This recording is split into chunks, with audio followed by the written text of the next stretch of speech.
कमलायतलोचनलोकपते विजयी भव वेङ्कटशैलपते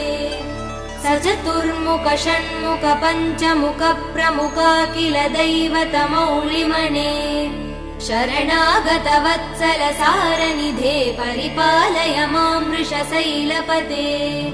अतिवेलतया तव दुर्विषहै अनुवेलकृदै प्रपराध सदैः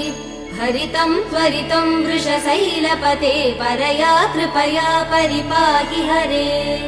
अधिवेङ्कटशैलमुदारमते जनताभिमतादिकदानरतात् परदेवदया गदितान् निगमै कमलादयितान् परं कलये